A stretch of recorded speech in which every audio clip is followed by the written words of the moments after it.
You want to come say hi, babe? Hi, Look at Daddy. look at Daddy. Daddy. It's very bright. I didn't feel like setting up my lights. No, you're good. I don't blame you. What's your family? Yeah, we are a family. Oh, man. I looked down at my notes and I remembered what I was talking about today.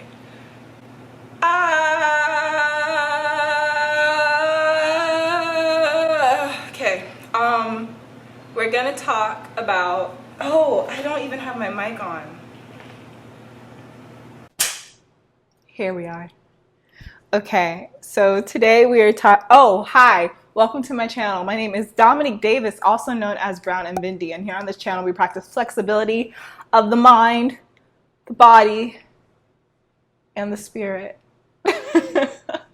If you would like to become a part of the Bendy Bunch, as well as become a reality bender yourself, go ahead and click that subscribe button, as well as the notification bell so that you can be alerted when I make new videos. Just a disclaimer, I love talking about race.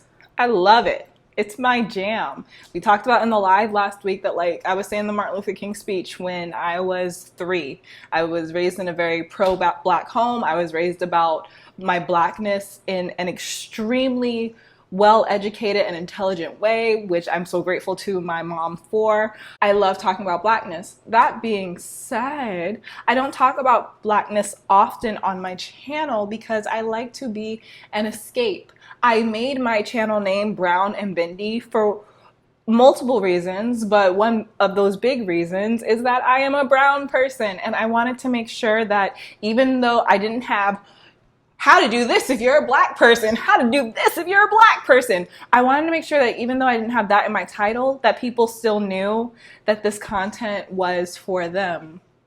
So I don't talk about race often because I don't want to trigger anybody.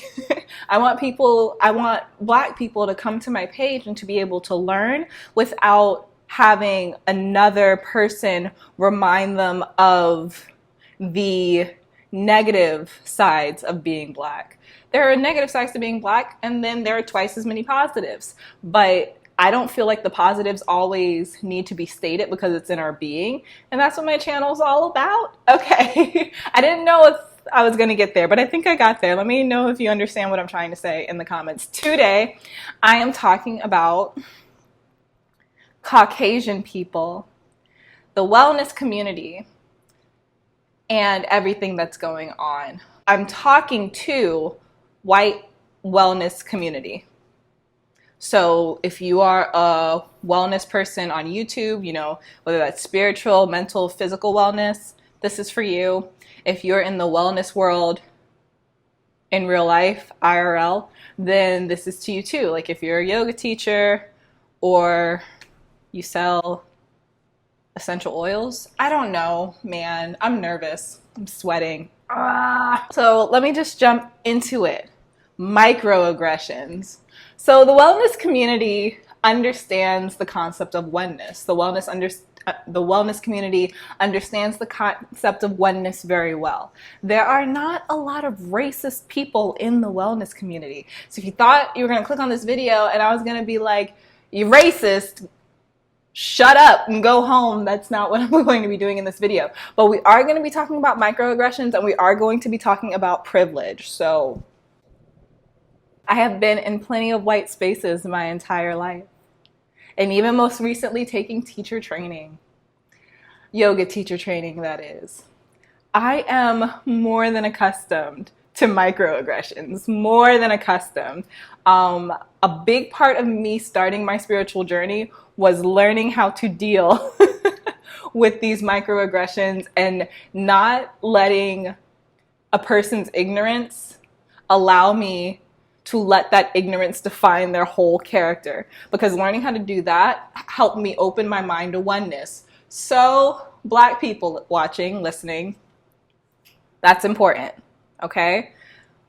When a white person or a non-black person shows ignorance, A lot of times when they show that ignorance, this isn't funny, but a lot of times when they show that ignorance, all the trauma hits us at once and we just want to push that person as far away from us as possible. We have the I do not have time for this mentality. And if that's where you are on your journey, you are not wrong. Okay, push that person as far away as you need to. But eventually on your journey, you're going to come to the concept of oneness, because we are all one. I am made of the same energy as you, as the camera I'm recording on, as this rug, as this apartment. We're all made of the same type of energy. You know, there aren't different flavors. It's all one type of energy. So you get to this concept of oneness, and a lot of times, depending on where you are in your evaluation of race relations, the concept of oneness might not be your favorite. So yeah, that's that. So I'm no stranger to the microaggressions, and everything that's been happening, I want it to be a beacon of light. I want it to provide meditations and provide a safe space. And I just felt like there wasn't anything I could say in the defense of Black people to a white person that hasn't been said before. So I wasn't really making videos about how I felt about everything that was happening, because I felt like that front was covered and I wanted to be a spiritual safe space. But yesterday really grinded my gears. So let's just get right into it. I'm talking about two YouTubers. I'm putting their faces in the thumbnail so you guys know from the jump that I'm going to address these two people. One person is Activation Vibration, also known as Heather, and the other person is Aaron Doherty, also known as Aaron Doherty, because I called him Aaron Doherty for 2 years on my channel. The reason that I am mentioning and talking about these two people is because I have mentioned and talked about both of them on my channel multiple times. Like, I think I just talked about Heather 2 videos ago, and the way they handled what we're about to talk about, I just feel like it is my responsibility to tell you guys that I do not agree with it. So that's that. So first, let's talk about Heather. Heather is the brand owner. I don't know how you talk about it in a spiritual sense, but she's basically Activation Vibration. Both of them just talk about a lot of esoteric things, about a lot of the same things that we talk about on this channel here. Both of them have great content. Okay, they're great content creators. Yesterday, Heather came. Okay, so wait, let me back up a little bit. So yesterday was Blackout Tuesday, right? The thing was to post a black square. This trend started in the music community, the recording community in Los Angeles, and it kind of just became a national thing. But it started with the music industry with the hashtag "the show must be paused," talking about pausing production and pausing talking about things that do not have to do with the situation. So the underlying message of Blackout Tuesday was, we're blacking everything out so we can focus on the issue. That was the underlying message of it. It has gotten misconstrued. People have taken it, made their own ideas, and ran with those ideas, but we'll get to that in a second. So let's talk about the status or the Instagram post that Heather uploaded. And it says, black out, nah, black in. So I'll read the whole thing because it's important for you guys to get everything. Sorry, not subscribing to yet another distorted agenda to silence, weaken, and distract us all. Following a paid celebrity and elite created trend of a digital funeral and shutdown of information and flow of communication, preparing us for a worldwide internet blackout and disconnection through a self-inflicted version right now when we need to speak and share more than ever. Question mark, not for me. Please do not stop the flow of communication, information, and access to solutions and awareness as we move through one of the greatest shifts in all history. There's not one day for Black voices to be heard. Like, okay, people of color, hopefully you prepared something great to share and say today. Oh my God, this is so pretentious. I cannot. Black voices are to be heard every day from now on for forever, and more so than white voices for a while, because that's what's necessary in this time. Use your voice to amplify and support your voices of our people who have been discriminated against for centuries. Do so for a few weeks, months, years, your whole entire life, and make it a lifestyle, please. If you feel called to black out and do so with intention. Thank you. If you feel called to keep sharing info, please dedicate everything you share today to amplifying Black voices and people of color and what's happening and how to help. I'm sorry that I stopped in the middle to say it was pretentious, but you'll understand why in a moment. So that's what Heather said. And then Aaron Doughty said the pretty much same thing verbatim in his video. I have two qualms with the Aaron Doughty video. One is that he said the same thing. He was like black out, and he talked about blackout with a negative connotation. And then he was also talking about how like the conspiracy theories with the government or an elite group of people, whatever you so believe, adding fuel to the fire basically in the riots. He was talking about, like, you guys heard about like the bricks that are being planted for people to throw, and fake non-black protesters who are tagging things and doing graffiti and stuff. So yeah, he was talking about that, but he kept saying that the racism was being exaggerated. He kept saying the sentence, racism is being exaggerated. Racism is being exaggerated. And I think what he meant was that the conflict incited by the racism was being exaggerated, but that's not what he said. So I can't tell you what he meant. But okay, now we're all caught up. Why do I think that Heather was a bit pretentious? Why do I think that Aaron is showing privilege? Well, the black bottom line is Blackout Tuesday was created by two black women. One African-American woman, one African woman. When Heather says black voices are to be heard every day,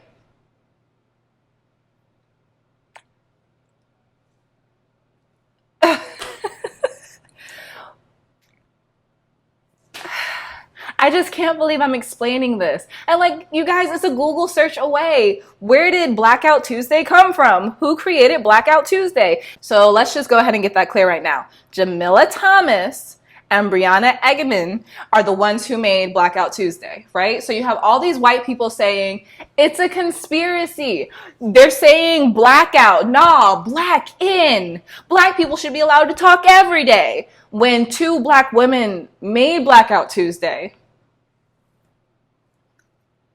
and you guys are taking what you believe Blackout Tuesday to be and telling your communities that the way that two black women told people that they can support our community is not good enough and is actually wrong. And I had to make this video because I was so triggered, because I was just like, I felt this way my whole life. Demonetized. And to think, like, I looked up to these guys so much. I really did. And I still do. Like, both of them have taught me so much, especially Aaron. If you've been on this channel for a long time, you know that I started with Aaron Doughty and that I've talked about him tons of times. But this was just heartbreaking. So I want to talk a little bit about why I think a lot of the white wellness community had this like knee-jerk reaction to Blackout Tuesday. And I think because it has to do with the darkness.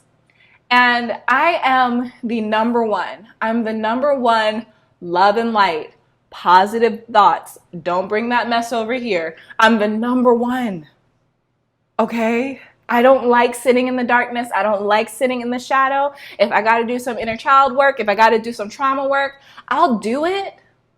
But I'm not skipping there, okay? Like, I'm the first one to say, light me up.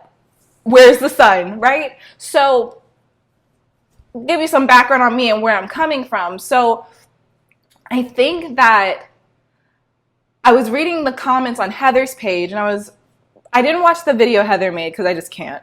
But I was reading the comments on her post, and a lot of people were saying, yeah, I saw the black square and I felt immediate discord. I saw the blackness and I just knew it wasn't right. And the way that immediately hit me was, you didn't see anything stimulating your eye, so you had to think about what it meant.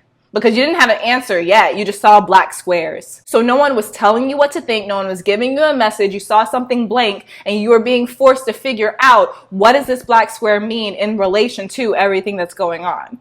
And I think that's what made some people uncomfortable.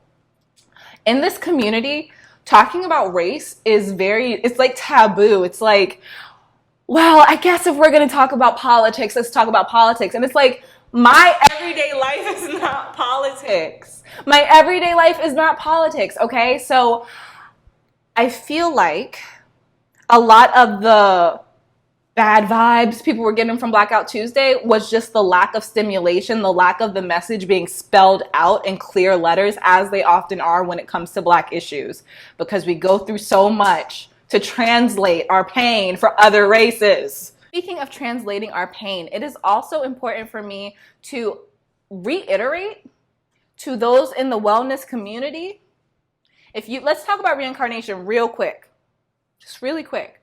If you believe in reincarnation, then you believe that you came here human. You have past lives, you're gonna have more lives after this, but you came here human. When you get here, you are a blank slate. So it does not matter how many Black friends you have. It does not matter how many Black movies you watch. It does not matter how many Black TV shows you watch, how much Black music you listen to. You do not know the pain of Black people, ever.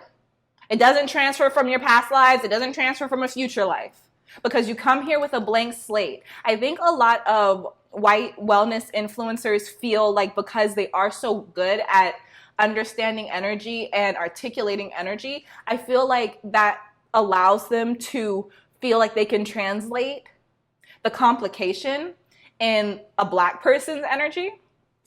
And that pisses me off, because you can't. The only way that you, as someone white in the wellness community, can understand what a Black person goes through,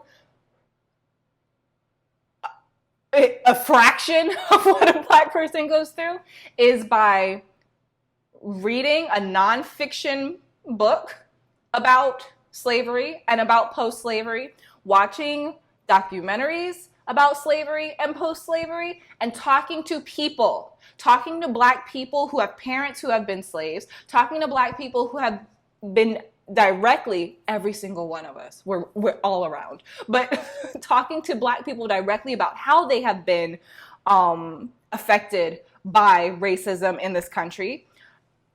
Talk to people, learn about real things that have happened, and then don't try to fix them or what you saw on TV with your own mindset. Don't try to use your perspective to smooth over the darkness and the pain that you just learned about. And don't look for a solution. Don't go yes, go donate. Definitely go donate to people. But don't donate money, volunteer to do stuff. Don't do all these things as a way to not sit in the pain and the uncomfortability of what it is to be Black. Read a book, watch a documentary, talk to a Black person. When that's over, just sit in stillness and fight the urge to find a solution, because that's what it feels like to be Black. Knowing that the solution is not going to come in a single day. Knowing the reality of your life every time that you wake up, and choosing to still be happy despite it. But I understand the significance of the pain of my race, which is why I never try to use the law of attraction or anything else to belittle it. Going back to the theme of oneness, it's important to understand that in order for a white person to truly understand how to become one with a Black person and a Black community, they must understand that pain and sit in it without trying to fix it. And if you try to fix it, make sure that it's a part of your lifestyle. It's not to make you feel better in the moment. Last thing I want to say to any white people who are in the wellness community, understanding different cultures does so much for you as well as your higher self. By really giving yourself the information about the pain that other cultures have gone through. For example, a culture that 100 years ago was considered property. To really understand that pain, you have to sit with it. And when you sit with it, you allow your mind to expand. That pain is so uncomfortable for people that they just want to push it away. But that uncomfortability is expansion of the darkness. It's expansion of the understanding of the shadow. Blackout Tuesday, okay? But it's expansion. And that expansion allows your higher self to give you more tools to communicate, to people of color, to communicate to Black communities without sounding fake, without sounding forced, and with you being genuine, not feeling like you're forcing yourself to do what's right. Ooh. Okay. That's all I got for today.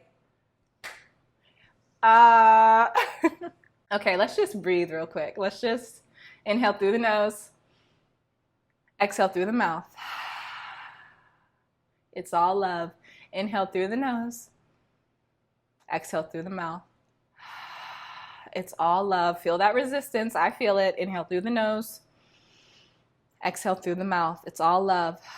Let go of it. Life's complicated. Inhale through the nose, exhale through the mouth. It's all love. And it is. I love you guys. Thank you so much for watching. Thank you so much for supporting my channel. Make sure you give this video a thumbs up so other people know that it is valuable. Also, make sure if you want me to expand on anything that I talked about in this video below, let me know in the comments below. Last but not least, please make sure that you're subscribed so that you can be around for my next video. I love you so much. I'll talk to you next time. Bye.